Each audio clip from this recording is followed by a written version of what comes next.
अच्छा जी, class and हो गई ना ली आप लोगों की, दूसरी वाली जो चल रही थी? जी सर, एंड हो गए। ठीक है, मैं अटेंडेंस कॉल कर रहा हूँ, उसके बाद हमने जल्दी से क्लास सर कोई नहीं आया। सॉरी, कुछ नहीं।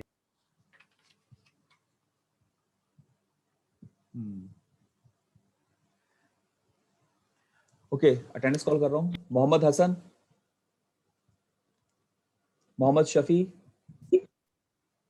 मोहम्मद शफी, अच्छा जी, सऊद अब्दुल्ला, हुजैफा, ये तो आता ही नहीं है, हुजैफा है नहीं है, Kamish Khurram, present sir. Ali Iftikhar, present. Ahmad Mujtaba, Ammad Raza, Ammad Raza नहीं है, मोहम्मद एहसन, मोहम्मद एहसन, अली ये आ ही नहीं रहा, मुस्तकिल पता करो क्यों नहीं आ रहा। Okay sir. नबील अली, नबील अली नहीं है ये भी। Ayesha, present sir. Mohammad Uzair, present sir. Uzair ठीक है ठीक है ठीक है। Shaheer, Shaheer present sir. शहीर आप पहली क्लास में आ रहे हो, ऑनलाइन में आ ही नहीं रहे इस वीक। जी सर। ओके, खिजर अली, खिजर अली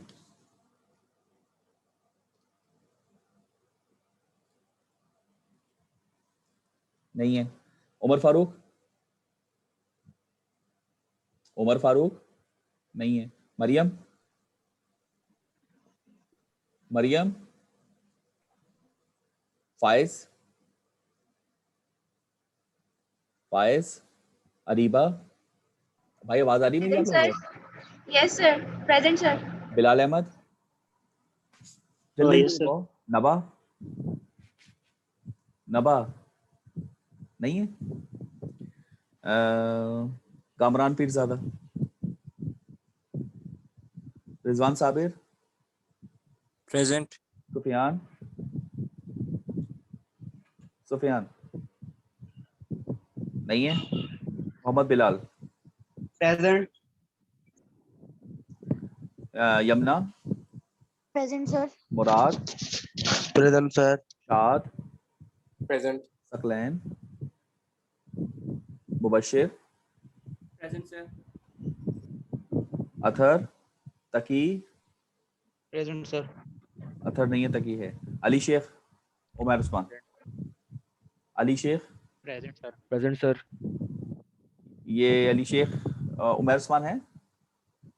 जी सर, प्रेजेंट। तो उमर उस्मान आपने नाम क्यों नहीं लिखा आईडी के साथ अपना? कितनी दफा बताई थी, आप एब्सेंट कर देता हूँ आपकी, ठीक है ना। यासिर फारूकी, यासिर फारूकी, मैंने आईडी लिखी हुई थी। हाँ तो जब भी तो कह रहा हूँ एब्सेंट कर देता हूँ, क्योंकि मैंने इंस्ट्रक्शन क्या दी थी कि आईडी और नाम दोनों होने चाहिए। जी कोई और बच्चा है जो अटेंडेंस इसकी नहीं हुई?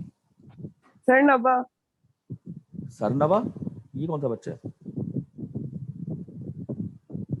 सर मेरी अटेंडेंस नहीं हुई। हाँ नबा। तो नबा बोलो ना, सर नबा बोला था। चलो ठीक है, लगा दी। और कोई? हो गए सारे? चलें। अच्छा भाई देखें, आप लोग कल हमारी क्लास काफ़ी डिस्टर्ब हो गई थी, तो पहले ही हम लोग पीछे थे और पीछे हो गए। काफ़ी बैड लग हो जाती है यार, पता नहीं आप लोगों के सेक्शन के साथ ना। तो मैं स्क्रीन शेयर करता हूँ जल्दी से और हम अपनी वर्किंग स्टार्ट करते हैं। काफ़ी सारा काम करना है, इसलिए ज़रा जल्दी जल्दी चलना है। और भाई काइंडली अटेंटिव रहना है यार आप लोगों ने, ठीक है। बताइए, स्क्रीन नजर आई आप सबको? बताइए। Yes sir. जी सर। देखिए सिंगुलैरिटी Yes, sir. फंक्शन हमने स्टार्ट किए थे, मैं जल्दी से थोड़ा सा रिवाइज कर देता हूँ, फिर हमें आगे चलना है। हमें इसमें यूनिट स्टेप, यूनिट इम्पल्स और यूनिट रैम्प फंक्शन होते हैं। रैम्प हम बातें पढ़ेंगे, स्टेप और इम्पल्स हमने अभी पढ़ना है, स्टेप हमने अप्लाई करना है, इम्पल्स अप्लाई बाद में होगा। बाद से मुराद इस कोर्स के बाद, ठीक है। तो यूनिट स्टेप फंक्शन हमने लास्ट टाइम देखा था, ये था। तो यूनिट स्टेप फंक्शन को अगर मैं समराइज कर दूं एक जुमले के अंदर, तो सिंपल ये बात ये बनती है कि अगर ये यू लिखा है ना, इसके बाद ये की जो ब्रैकेट है, अगर ये ब्रैकेट नेगेटिव हो जाए तो आंसर 0 हो जाएगा, और अगर ये ब्रैकेट पॉजिटिव हो जाए तो आंसर इसका 1 हो जाएगा। ये बात समझ में आ रही सबको? भाई बोलते रहो साथ साथ। हेलो, रिस्पॉन्स दो यार। सर। Yes sir. अब देखें यहाँ पर देखें, ये लिखा है t less than 0। t less than 0 मुझे बताएं आप, t की वैल्यू माइनस होगी कि नहीं होगी? सर शहूद अब्बासी का मैसेज आया कि वो क्लास ज्वाइन नहीं हो रही। शहूद अब्बासी ये कौन है? शहूद नहीं था 19 के। शहूद नहीं, सऊद है। सऊद अब्दुल्ला है, अब्बासी भी नहीं है। अबे कौन सा नाम ले रहे हो तुम? सर उसका नाम ये लिखा आ रहा है। तो बोलो नाम सही करे, सारी चीजें सही करे, फिर एंट्री होगी, वरना नहीं एंट्री होगी। टाइम नहीं हमारे पास जाया करने का। ओके, अच्छा ये ठीक है, ये देख लिया करें रिकॉर्डिंग हो रही है कि नहीं। मुझे बताएं टी लेस देन 0 नेगेटिव के लिए यार मैं क्या बोल रहा था, देखो हमारा कितना दिमाग इधर उधर हो जाता है। मैं कह रहा हूँ टी लेस देन 0 होगा तो उसकी वैल्यू नेगेटिव होगी ना, बोले? Yes sir.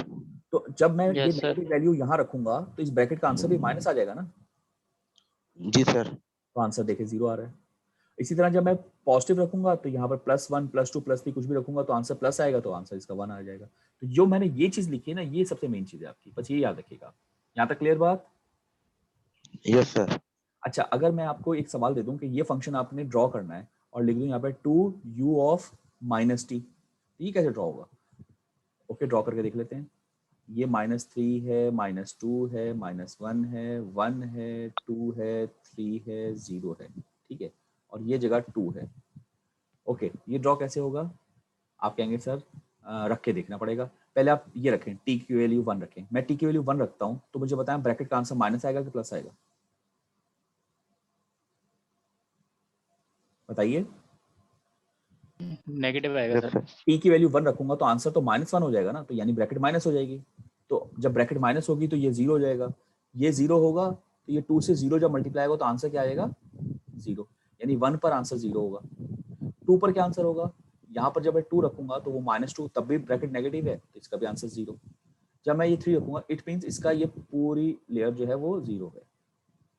ओके, उसके बाद आप एक काम करें, इसमें -1 रख के देखें। जब मैं टी के वैल्यू माइनस रखूंगा तो माइनस माइनस क्या हो जाएगा भाई? टी की वैल्यू जब मैं -1 रखूंगा तो ये ब्रैकेट पॉजिटिव हो जाएगी ना।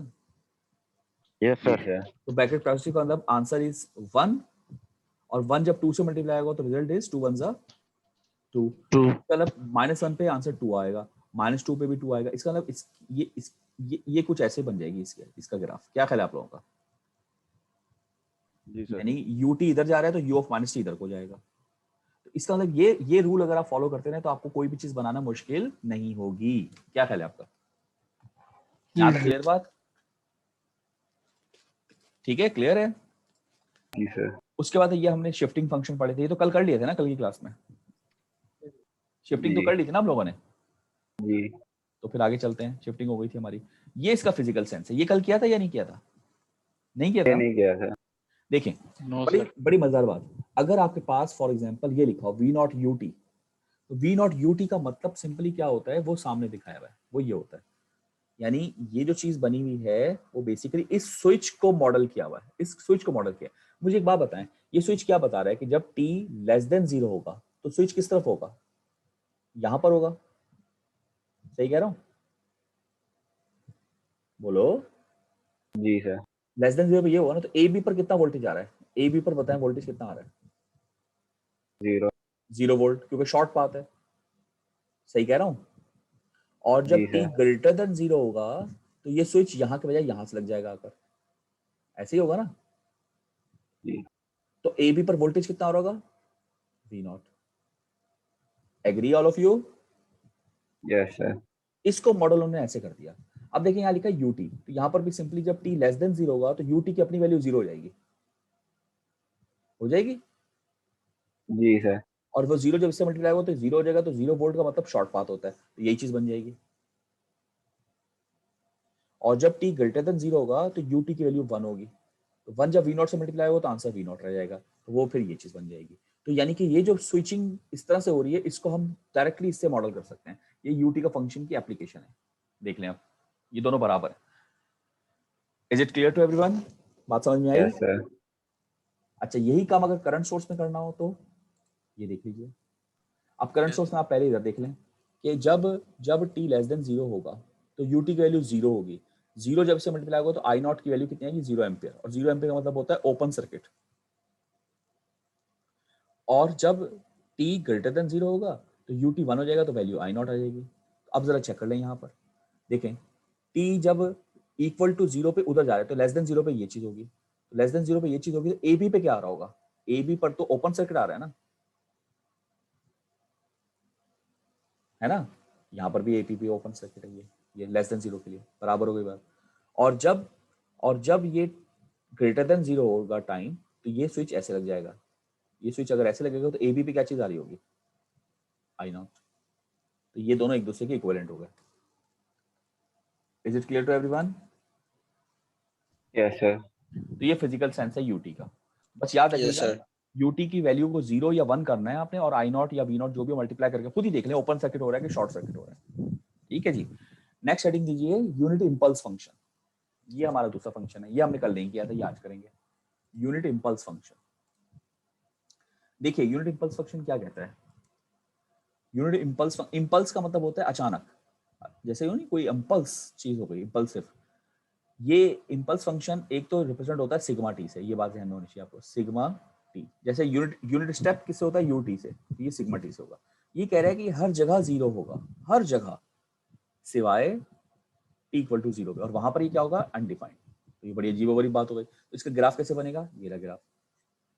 इस ग्राफ में अगर आप देखें तो ये इधर भी 0 है और इधर भी 0 है, हर जगह 0 है।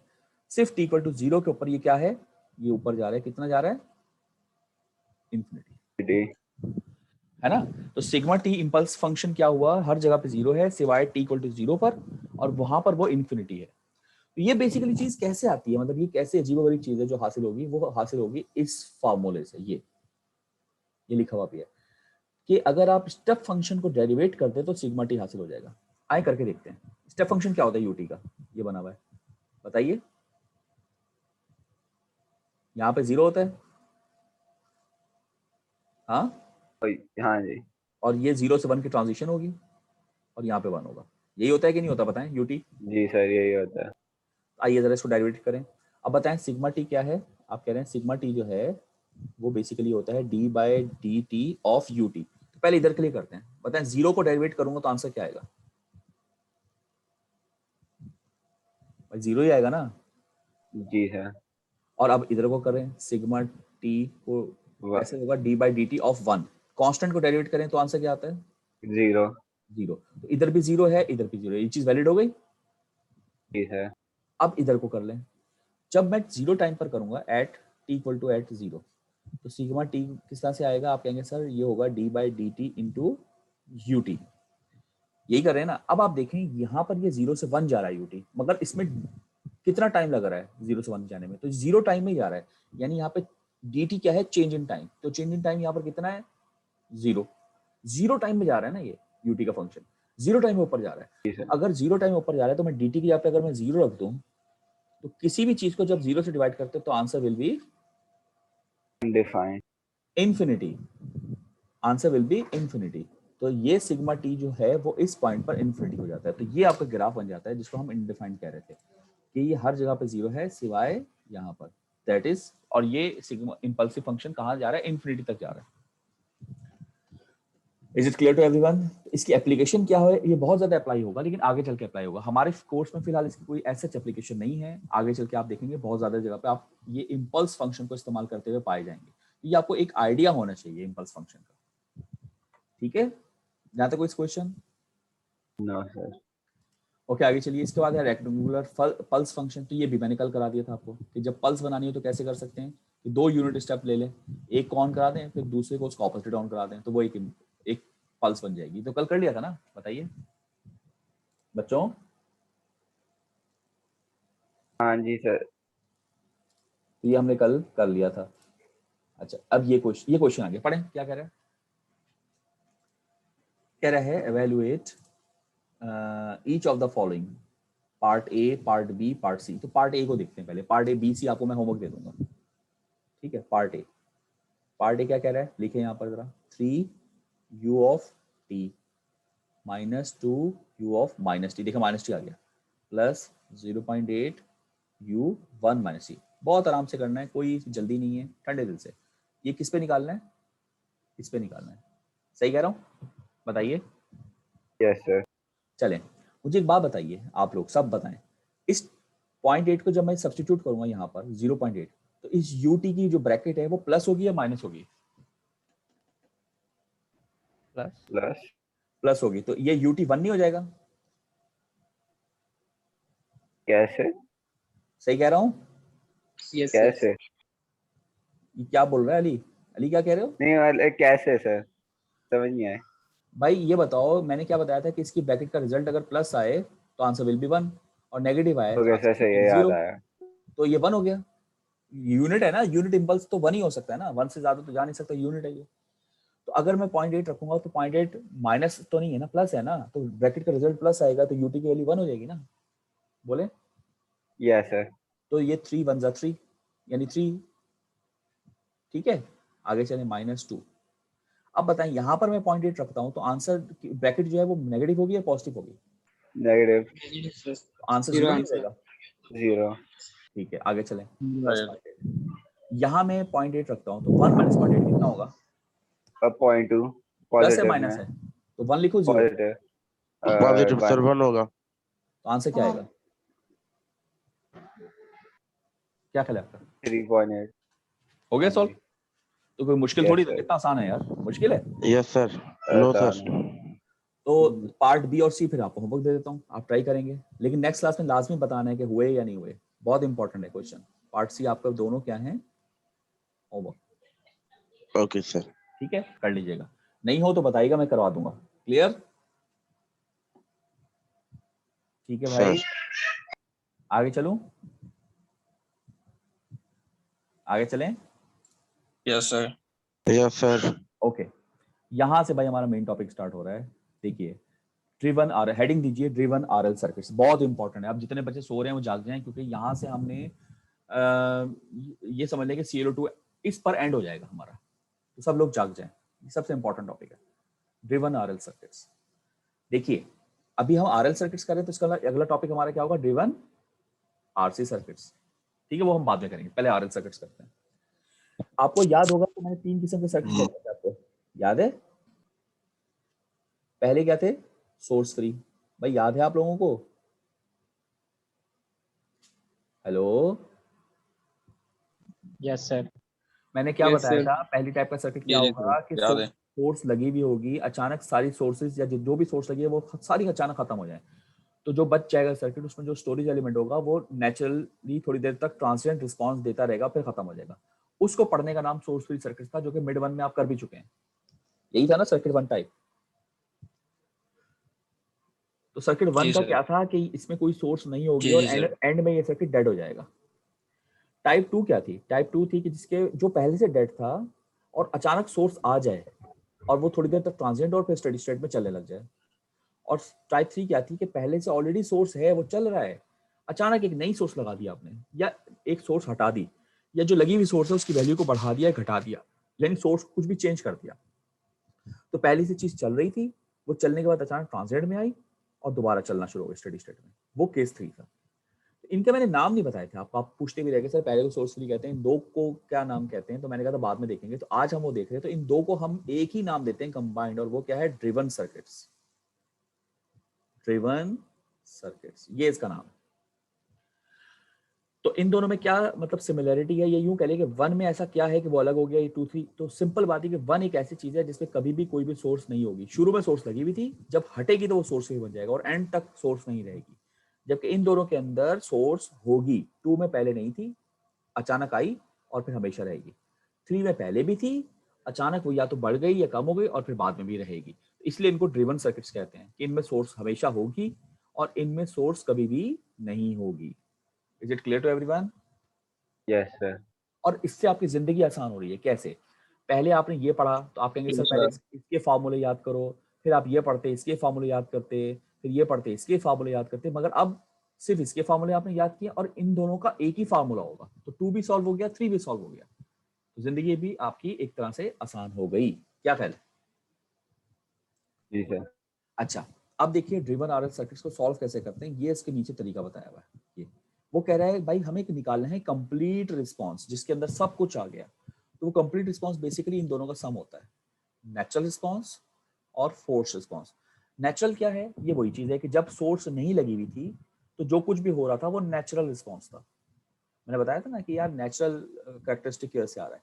तो नेचुरल रिस्पांस बेसिकली एक तरह से हम इसको ट्रांजिएंट भी कह सकते हैं। और फोर्स रिस्पॉन्स क्यों होता है, वो सप्लाई की वजह से होता है, जो कि इसमें तो थी नहीं। तो इसमें फोर्स रिस्पॉन्स नहीं था, ये एक नई चीज आ रही है, ये हमारे लिए एक नई चीज है, ठीक है ना। इसमें फोर्स रिस्पॉन्स होगा क्योंकि ड्रिवन सर्किट्स हैं, तो ये सोर्स केस होता है और इसको हम स्टेडी स्टेट रिस्पॉन्स भी कहते हैं। तो ये ऊपर वाली इक्वेशन लिख लें या नीचे वाली इक्वेशन लिख लें, बात एक ही है, दोनों बराबर हैं इक्वेशंस। तो कंप्लीट रिस्पॉन्स किसके बराबर है, नेचुरल प्लस फोर्स्ड या transient plus steady state. Natural क्यों होता है, स्टोर्ड एनर्जी की वजह से, नीचे लिखा हुआ है।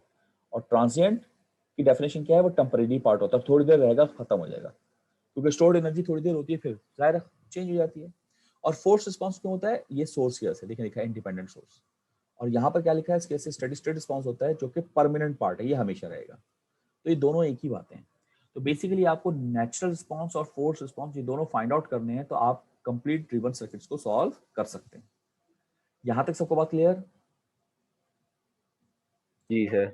आप करेंगे कैसे, देखें आपके आरएल सर्किट्स है ना, तो आरएल सर्किट से मुझे बताएं इंपॉर्टेंट क्या चीज होती है आरएल सर्किट में, कौन सा पैरामीटर इंपॉर्टेंट होता है, जल्दी से बताएं। Inductor current. Very good very good, एक ही चीज होती है, that is called inductor current. और अगर आरसी होता तो कैपेसिटर वोल्टेज।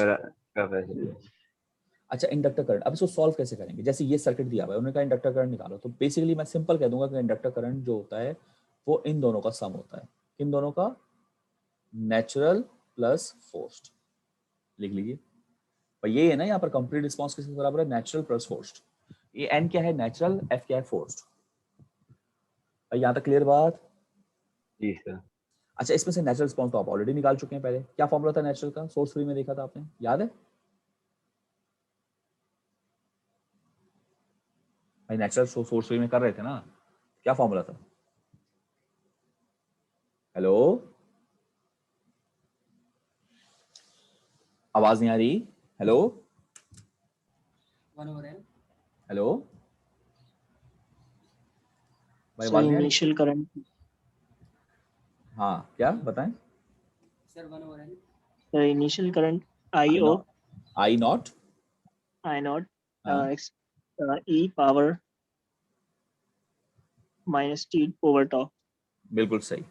लेकिन एक बात इसमें बताऊं, इसमें एक फर्क आएगा, ये जो आई नॉट था ना, ये हमने ड्राइव्ड करके लिखा था, असल फार्मूला ये नहीं था, मैं भी दिखाता हूं आपको।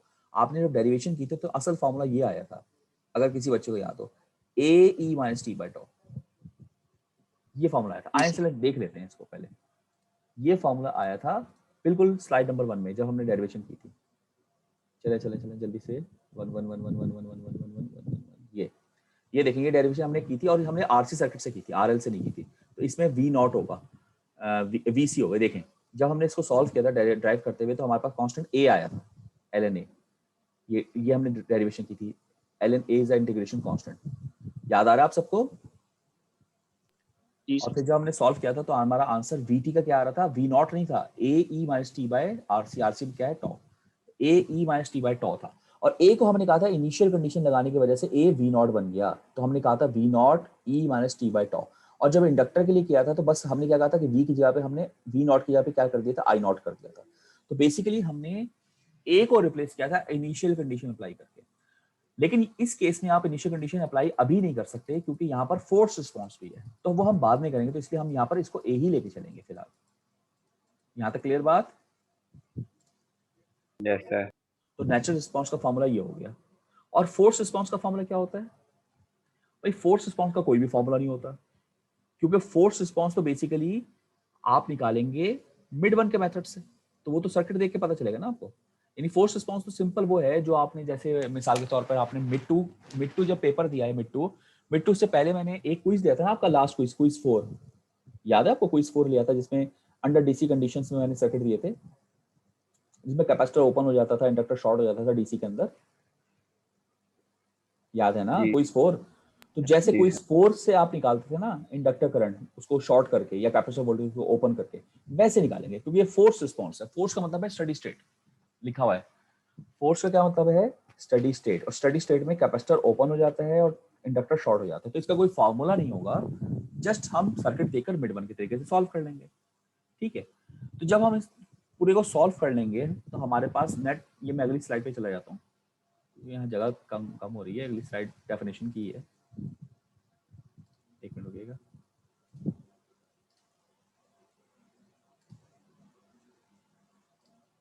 ये देखिए हमारे पास जो कंप्लीट इक्वेशन बनेगी वो क्या बनेगी बताइए। आई फोर्स्ड की वैल्यू आ चुकी होगी, वो हम निकाल चुके होंगे मिड वन के मेथड से, plus A e minus t by टॉ। अच्छा टॉ कैसे निकलेगा, ये वैसे ही निकलेगा जैसे आपने मिड टू के पेपर के लिए निकाला था टॉ। टॉ निकालने का तरीका वही है जो हमने सोर्स फ्री सेक्शन सीखा है। सिर्फ और सिर्फ ए रह जाएगा मेरे पास। क्या ख्याल है आपका, सही कह रहा हूँ? ये ए निकलेगा, फिर आप आखिर में पूरी कंप्लीट इक्वेशन पर इनिशियल कंडीशन लगाएंगे। पूरी कंडीशन जो हमने पहले लगाई थी ना इनिशियल, वो हम अब पूरी इस इक्वेशन पे इनिशियल कंडीशन लगाएंगे। और जब ये इनिशियल कंडीशन लग जाएगी तो हमारा ए फाइंड आउट हो जाएगा, तो हमारा पूरा काम हो गया। तो बस हमें ये करना है काम कि इक्वेशन होगी नेचुरल प्लस फोर्स। नेचुरल को आप वैसे निकालेंगे ए ई माइनस टी बाई टॉ, टॉ निकालेंगे और फोर्स करंट निकाल लेंगे। तो ये है पूरा इसका एक मेथड, ठीक है ना। ये अभी हम जब क्वेश्चन करेंगे ना तो आपको समझ में आएगा। ये देखें, ये इसमें डेरिवेशन फार्मूले दिए हैं कि नेचुरल और फोर्स रिस्पांस कैसे निकलता है। करंट बराबर है नेचुरल प्लस फोर्स के, नेचुरल बराबर होगा ए ई माइनस ये टी बाई टॉ ही लिखा हुआ है, क्योंकि टॉ एल बाई आर होता है ना, तो ये टी बाई टॉ लिखा है। और फोर्स का इन्होंने फार्मूला जो दिया है वी नॉट अपॉन आर, वो इस क्वेश्चन के अकॉर्डिंग दिया हुआ है, वरना हम फार्मूला नहीं दे रहे क्योंकि क्वेश्चन डिफरेंट होगा, फार्मूला डिफरेंट हो जाएगा, तो फार्मूला इसका नहीं होता। ये मिड वन के मेथड से निकाल लेंगे। और जब ये पूरी इक्वेशन आ गई, apply the initial condition to evaluate A, that's it. A निकल आया तो सारा काम हो गया। ठीक है भाई, यहाँ तक क्लियर सबको? यहाँ तक साथ है मेरे? हेलो। अब ये सब हम जब क्वेश्चन करेंगे ना तो हमें बात समझ में आएगी। आइए क्वेश्चन पढ़ें, क्या कह रहे हैं, पढ़िए क्या कह रहे हैं। Find I of T I T for all values of time in the circuit. सब वैल्यूज के लिए निकालना है। अब सबसे पहले आप देखें केस 1 है या केस 2 है, केस 3 है, कौन सा केस है?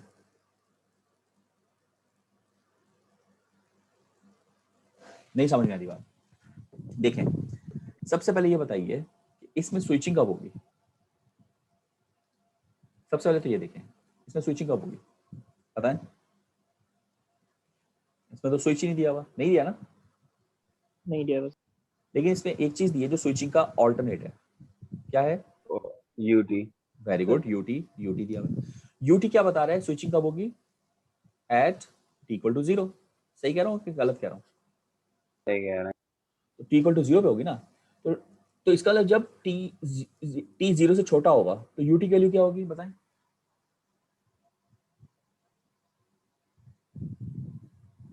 बताओ ना यार, टी जब 0 से छोटा है तो यूटी की वैल्यू क्या है? 0। बिल्कुल ठीक, 0। तो अगर 0 है तो यहाँ अगर 0 सब्स्टिट्यूट कर दो तो 15 इंटू 0 कितना होगा? 0 वोल्ट। और 0 वोल्ट का मतलब शॉर्ट सर्किट नहीं होता? जी सर। इसका क्या मतलब हुआ कि लेस देन 0 के लिए ये सिर्फ एक ही सोर्स लगी हुई है सर्किट में, और जब ग्रेटर देन 0 होगा तो यूटी की वैल्यू क्या हो जाएगी? 1। जी। और ये 1 का मतलब यहाँ पर 50 वोल्ट की सोर्स आ जाएगी। Yes sir. तो इसका मतलब ये कि उसके बाद इसमें 2 सोर्सेज हो जाएंगे। Yes sir. तो ये कौन सा केस हुआ? केस 1 2 3 3 हो गया। 3 हो गया। Very good. क्योंकि केस 1 में क्या था, सारे सोर्सेज खत्म हो जाते हैं। केस 2 में क्या था, शुरू में कोई भी सोर्स नहीं है, अचानक सोर्स आ जाए। और केस 3 में क्या था, पहले से एक सोर्स मौजूद है, कोई नई सोर्स लग जाए या सोर्स कोई सोर्स हट जाए या सोर्स की वैल्यू चेंज हो जाए, कुछ भी गड़बड़ हो जाए, तो वो केस 3 होता है। तो ये केस 3 है। बहरहाल केस 3 हो या 2 हो, सॉल्व करने का तरीका तो एक ही होता है ना, दोनों का मेथड तो एक ही है। सही है ना? बस केस 1 ना हो। यहाँ तक क्लियर बात सबको? जी सर। तो ये तो सर्किट मैंने समझा है। अब इसको सॉल्व करने का तरीका, इसमें सबसे पहले आप t लेस देन 0 का सर्किट बनाएंगे। तो ये बिल्कुल वैसे ही होगा जैसे पहले भी करते थे। पता है t लेस देन 0 का सर्किट कैसा बनेगा? ये सप्लाई तो हमेशा आएगी ना 50 वोल्ट, ये तो कभी भी नहीं हटेगी, है ना? और ये नहीं होगी। बताएं ये सर्किट सही बना रहा हूँ?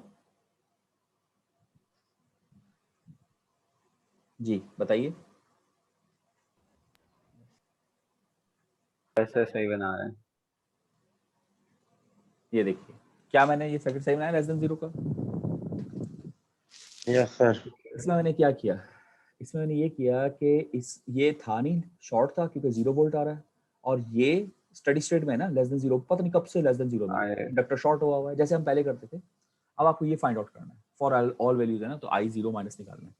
तो जरा निकालें इसमें से, अगर गौर करें तो आप ये बताएं कि जो करंट यहाँ से निकल रहा होगा वो सारा का यहीं से नहीं चला जाएगा, 6 ओम से तो जाएगा ही नहीं, जी सर। है ना? 25। हाँ जबरदस्त यार, तुमने निकाल ही लिया। ये आ गया 25 एम्पियर। एग्री करते हैं सब लोग?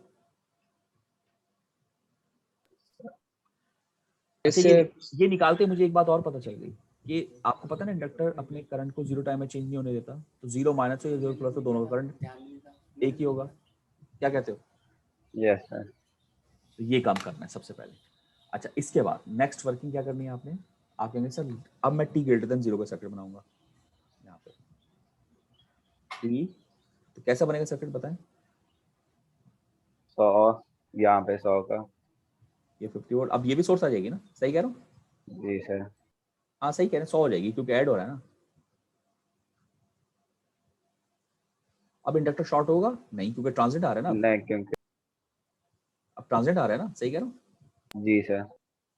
और ये करंट हो गया IT, यही फाइंड आउट करना है आपको बेसिकली। यहाँ तक क्लियर बात? यस जी सर। अब ये निकालना है तो इसकी क्वेश्चन लिख लेते हैं हम, यहाँ लिख लेते हैं। अब आई IT की क्वेश्चन क्या होती है? मैं कहूँगा सर मुझे क्या पता, बस मुझे ये पता है कि I force plus I natural होती है ना? यस सर, नेचुरल हमें पता है। नहीं नेचुरल नहीं पता, नेचुरल का फॉर्मूला पता है।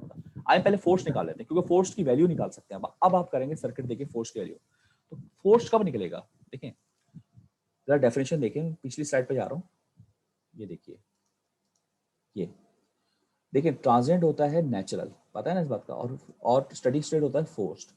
ये फोर्स्ड होता है ना, तो वो कह रहे हैं कि ये कब होगा जब, सॉरी ट्रांजिएंट रिस्पांस को, ये नेचुरल रिस्पांस है, ये कब, ये क्या चीज़ होती है? ये सर्किट का टेम्परेरी रिस्पांस होता है जो कि टाइम के साथ साथ खत्म हो जाता है। और स्टेडी स्टेट जो कि फोर्स रिस्पांस है, ये बिहेवियर होता है सर्किट का जो कि हमेशा चलता है, ठीक है ना, हमेशा ये रहता है। तो स्टेडी स्टेट हमेशा रहेगा, ट्रांजिएंट थोड़ी देर के बाद खत्म हो जाएगा। ओके, तो जरा क्वेश्चन में देखिए ये। अब मैं ये कह रहा हूँ कि मुझे फोर्स निकालना है, तो फोर्स का मतलब ये कि मैं काफी देर के बाद इस सर्किट को सॉल्व कर रहा हूँ फोर्स के लिए, ठीक है ना, जब नेचुरल रिस्पांस खत्म हो चुका होगा। तो जब फोर्स के लिए मैं कर रहा हूँ बहुत देर के बाद, तो ये जो सर्किट बना था ये दोबारा स्टेडी स्टेट में आ गया होगा। तो क्या फर्क पड़ेगा सर्किट में स्टेडी स्टेट में आने के बाद? दोबारा बनाना पड़ेगा मुझे। कोई बता सकता है बच्चा क्लास में? बस 50 का। सॉरी क्या कह रहे हैं? 50 हो जाएगा ना। इंडक्टर शॉर्ट हो जाएगा दोबारा। इंडक्टर शॉर्ट हो जाएगा, बस ये फर्क पड़ेगा। वेरी गुड, किसने दिया जवाब, बहुत अच्छा। ये इंडक्टर दोबारा शॉर्ट हो जाएगा ना, बाकी तो कोई फर्क नहीं पड़ेगा। भाई देखो ना, t लेस देन 0 के लिए सप्लाई नहीं थी, ग्रेटर देन 0 के लिए सप्लाई है। अब ग्रेटर देन 0 में 1 सेकंड हो या 100 सेकंड हो, सप्लाई तो मौजूद रहेगी। मगर इंडक्टर ट्रांजिएंट की वजह से आ रहा था, अब नहीं आएगा। इस करंट को हम क्या नाम देंगे? Force current.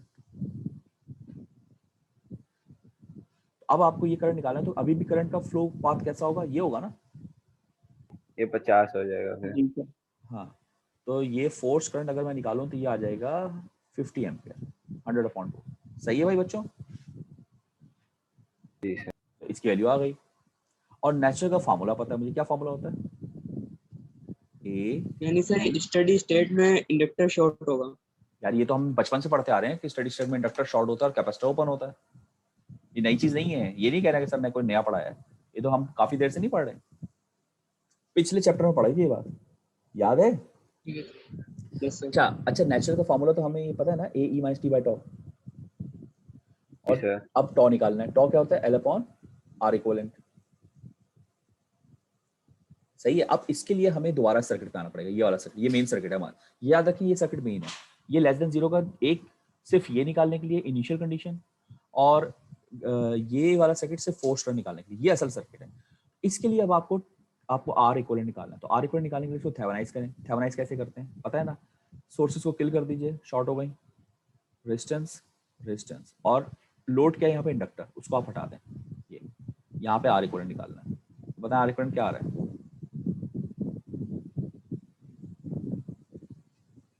क्या ख्याल है? 6 और 2 पैरेलल में हुए ना, जी सर। तो कितना 3 हुआ? over 2। कितना आ रहा है? 1.5। चेक करें करके। जी सर। तो टॉ निकालें। 1.5। हाँ, तो टॉ कितना आया? L upon Yes, sir, 1.1. L कितना है? 3 है। 2 आ गया। कितना आ रहा है? 2 सेकंड। तो जरा यहाँ रखें, आई नेचुरल में कितना आ रहा है? I natural A e minus t by tau. 2 आ रहा है सर। 0.5t सही है। हाँ जी सर। ये दोनों चीजें निकाली, ये भी निकाली, ये भी निकाली। अब यहाँ सब्स्टिट्यूट कर दीजिए आप। अब जगह नहीं रही तो मैं ये पुराना वाला काम रब कर देता हूँ, ये वाला, ये रब कर रहा हूँ, ठीक है। ये तो नया काम, चलो कोई बात नहीं, रिकॉर्डिंग तो वैसे भी हो रही है। अच्छा, अब जल्दी से देखिए जरा, मैं इसी क्वेश्चन को फाइनल क्वेश्चन लिख रहा हूँ। मैं फाइनल क्वेश्चन मेरे पास क्या होगी बताएं आप लोग। IT फोर्स कितना है 50 प्लस AE माइनस 0.5t, बताएं सही की लिखी क्वेश्चन या नहीं लिखी? लिखी सही। अब सिर्फ इसमें A रह गया ना अननोन। Ji sir. A निकालने का तरीका मैं लास्ट स्लाइड में हमने देखा था, इनिशियल कंडीशन लगानी थी। इनिशियल कंडीशन क्या है, टाइम को 0 सब्स्टिट्यूट कर दे, क्योंकि स्विचिंग 0 पे हो रही है ना। जिस चीज पे स्विचिंग होती है ना वो इनिशियल होता है आपका। हाँ, तो अगर मैं 0 रखूंगा तो यहाँ पे क्या आएगा, I0 equals to 50 plus AE, E की पावर 0 नहीं हो जाएगा, टाइम 0 रखूंगा। जी सर। जी सर।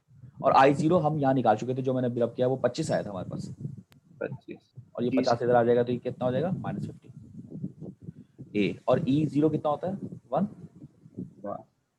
A की वैल्यू कितनी आई -25। तो ये मैं फाइनल क्वेश्चन लिख रहा हूँ, जो मेरा आंसर है। IT मेरे पास अब आ गया कितना, 50 माइनस 25 E माइनस 0.5t, ये मेरा रिजल्ट आ रहा है। अब आप इस रिजल्ट को इस रिजल्ट से कंपेयर कर लें, क्या डिफरेंट है या एक ही है?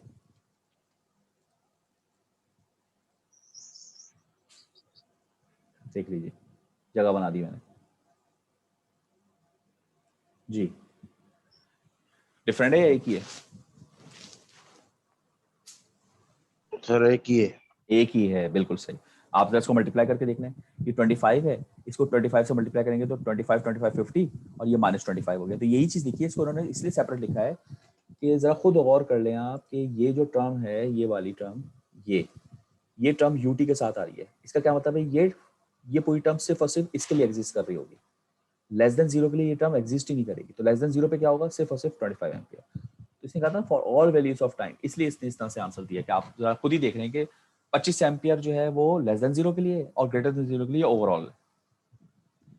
ठीक है, बात एक ही, आप ऐसे लिख लें ऐसे लिख लें, कोई ऐसा फर्क नहीं है। जी भाई, बात समझ में आई सबको कैसे सॉल्व हो रहा है? Yes sir. तो देखें, सारे बड़े मजेदार तरीके से जी सॉल्व हो सर। रहा है, सिर्फ रूल्स लग रहे हैं। रूल्स को आप एज इट इज फॉलो करते जाएं, आपको कोई टेंशन नहीं होनी चाहिए। सही है? जी सर। अच्छा, अब इसका एक क्वेश्चन और है, वो भी हम कर लेते हैं। टाइम चुके खत्म हो रहा है तो मैं अभी दूसरी मीटिंग शुरू कर रहा हूँ। छोटा सा सवाल है, ये देखें इसका रिस्पॉन्स। ये क्या बता रहा है कि स्विचिंग से पहले 25 एम्पियर पे सर्किट आराम से बैठा हुआ था, अचानक आपने एक सोर्स और लगा दी, ये धड़ धड़ करके ट्रांजिएंट आ गया, थोड़ी देर ये ट्रांजिएंट में रहा और फिर थोड़ी देर बाद फिर से वही फोर्स रिस्पॉन्स 50 एम्पियर पे सुकून में आ गया। तो ये केस 3 हुआ कि पहले भी ऑन था, बाद में भी ऑन है, बीच में ट्रांजिएंट आ गया। तो केस 3 हुआ ना ये। जी सर। केस 1 का तो ये होता था पहले था और बाद में 0 हो गया। केस 2 क्या होगा, पहले 0 था फिर उड़ गया। ये है पहले भी था बाद में भी उड़ गया, या बाद में कम हो गया, जो भी हो, पहले भी हो बाद में भी हो, तो ये केस 3। ओके, इसके बाद ये नेक्स्ट क्वेश्चन, ये हम नेक्स्ट मीटिंग, यानी अभी मैं मीटिंग शुरू कर रहा हूँ, थोड़ा 2 मिनट का सवाल है मैं, और बाकी आपको होमवर्क दूंगा, तो आप जल्दी से मीटिंग में आ जाएं दोबारा। मीटिंग नहीं स्टार्ट कर रहा हूँ, जल्दी से आइए।